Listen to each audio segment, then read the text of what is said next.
ये एक कविता है जिसमें मैंने कुछ बातें लिखी हैं उस इंसान की तरफ से जो कि अब इस दुनिया में नहीं है, ये बातें उस इंसान की तरफ से अपनी विधवा पत्नी के लिए। सुनो, क्या तुम मुझे सुन सकती हो? मुझे मालूम है मुश्किल है, बहुत मुश्किल है, मगर मेरे बिना दिल लगा लो ना।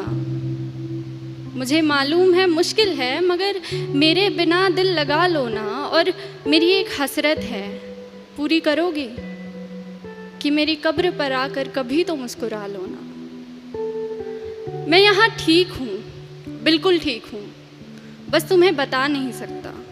और मैंने पूछे हैं खुदा से, खुदा के मंसूबे तुम्हारे लिए। वो बोला कि वो मसर्रत अब देर तलक तुमसे छुपा नहीं सकता। यकीन मानो, हम साथ बैठकर लिख रहे हैं एक नई सुबह तुम्हारे लिए। मैं अपनी जान इस जहान में लेकर आया ही नहीं हूँ, मैं अपनी जान इस जहान में लेकर आया ही नहीं हूँ। अरे तुम भूल तो नहीं गई, तुम जान हो मेरी, तो ख्याल रखो मेरी जान का। तुम मिट्टी के इस तरफ भी पहचान हो मेरी। और मेरी एक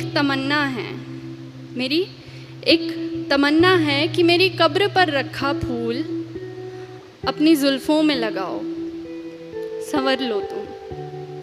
हाँ, तुम्हें अब भी हक है, उतना ही हक है कि इन फूलों का रंग अपनी सफ़ेद साड़ी में भर लो तुम।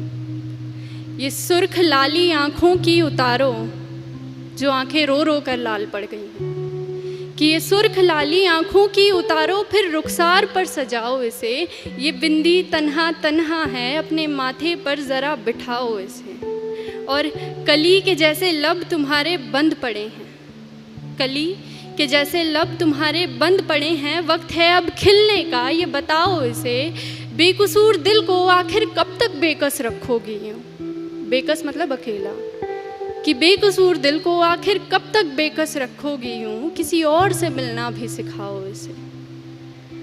मैं तेरे पायल की झनकार सुनना चाहता हूँ, मैं तेरी पायल की झनकार सुनना चाहता हूँ। मेरे सीने पर टूटी तेरी चूड़ियाँ चीखती बहुत हैं, बहुत हो गया बस। अब मैं तेरे कंगन की खनकार सुनना चाहता हूँ।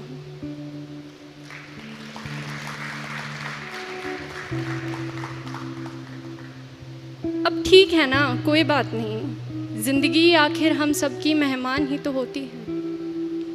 जिंदगी आखिर हम सब की मेहमान ही तो होती है, मगर वो जो इतनी नफ़रतों के बाद भी, इतनी खामियों के साथ भी, इतनी गलतियों के बाद भी हमें कबूल करती है, देखो वो मौत भी रहमान ही तो होती है। सुनो, अगर तुम अब भी महसूस करती हो मुझे तो सुनो, अपनी मेहमान से इस कदर रूठी मत रहो। अरे ज़िंदगी तरस गई है, उससे बात करो, खुदा के वास्ते तुम मौत से पहले मत मरो। अच्छा ऐसा करो कि जहाँ मैं दफन हूँ ना, वहाँ बागीचा बना लो। जहाँ मैं दफन हूँ वहाँ बागीचा बना लो। फिर मेरी कब्र में खुशबू होगी, मगर फूलों को टूटना नहीं पड़ेगा। तू आती रहा करना, तुझे भी रंगों से छूटना नहीं पड़ेगा। तू खोल कर देख कभी घर अपना भी, तुझे सुकून यूं रो रो कर मेरी कब्र से लूटना नहीं पड़ेगा। तू नूर है, बेकसूर है, आसमान की तरफ देख तो सही एक दफ़ा, तुझे पंखों से अपने रूठना नहीं पड़ेगा।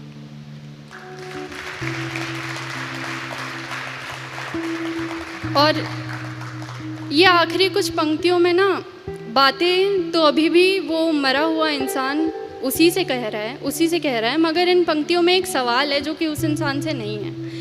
ये सवाल समाज की सोच से है कि क्यों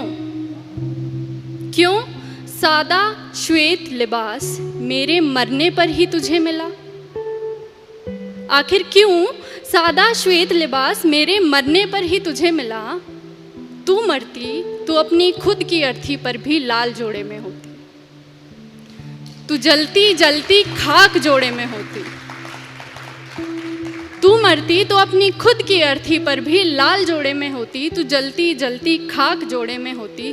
तू मरती तो जोड़ा पहले राख होता, तू राख जोड़े में होती। अरे तू मरती तो अच्छा होता, मर ही जाती, मगर तेरी रूह भी जिस्म से आज़ाद जोड़े में होती। क्योंकि ये जीते जागते कफन लपेटकर घूमने का तुक मुझे समझ में नहीं आता। ये जीते जागते कफन बदन पर लपेट कर घूमने का तुक मुझे समझ में नहीं आता। अरे तू जिंदा है तो जी, तू जिंदा है तो जी, इससे ज़्यादा कुछ क्या कहूँ मैं, मुझे समझ में नहीं आता। तू जिंदा है तो जी। बहुत बहुत शुक्रिया आप सभी का।